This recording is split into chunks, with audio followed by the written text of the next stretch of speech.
आज हम बात करने वाले हैं डीसी टू डीसी कन्वर्टर के बारे में। ये इलेक्ट्रिकल व्हीकल में लगता है। इलेक्ट्रिक व्हीकल में हाई वोल्टेज को लो वोल्टेज की फ्रिक्वेंसी में कन्वर्ट करता है। करता कितना है?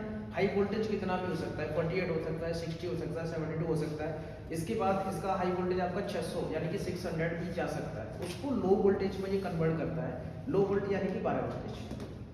टू व्हीलर, थ्री व्हीलर और फोर व्हीलर मोस्टली ये 12 वोल्टेज में कन्वर्ट करेगा। अगर आप कमर्शियल व्हीकल पे जाते हो, जैसे आपका टाटा की इलेक्ट्रिक बस हो गई जो कमर्शियल व्हीकल में जाती है, ट्रक हो गया, उसमें 12 वोल्टेज की सप्लाई नहीं जाएगी। उसके अंदर आपको चाहिए 24 वोल्टेज, 24 वोल्टेज की सप्लाई जाती है। DC to DC converter basically काम करता है हाई वोल्टेज को लो वोल्टेज में कन्वर्ट करता है। देन इसके बाद इसके अंदर रहता है कि ये हाई वोल्टेज को लो वोल्टेज में ही कन्वर्ट करेगा। क्यों करेगा? क्योंकि इसके अंदर एसेसरीज रहती है और इंडिकेटर और लाइट, हेडलाइट जो रहती है, ये एसेसरीज चलाने के लिए भी डीसी टू डीसी कन्वर्टर की सबसे ज़्यादा नीड होती है। अगर ये लाइट्स हम डायरेक्ट टू व्हीलर में 48 वोल्टेज की पावर सप्लाई देके अगर इनको चलाएंगे तो ये बर्न आउट हो जाएंगे। इसीलिए हम डीसी टू डीसी कन्वर्टर को यहाँ पे यूज करते हैं।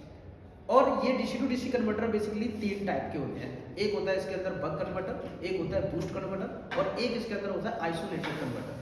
बक कन्वर्टर जो होता है वो हाई वोल्टेज को लो वोल्टेज में कन्वर्ट करेगा।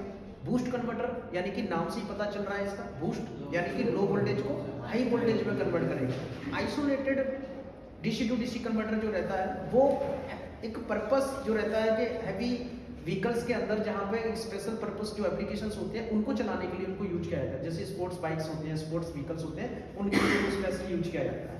तो ये अलग अलग टाइप के डीसी टू डीसी कन्वर्टर होते हैं।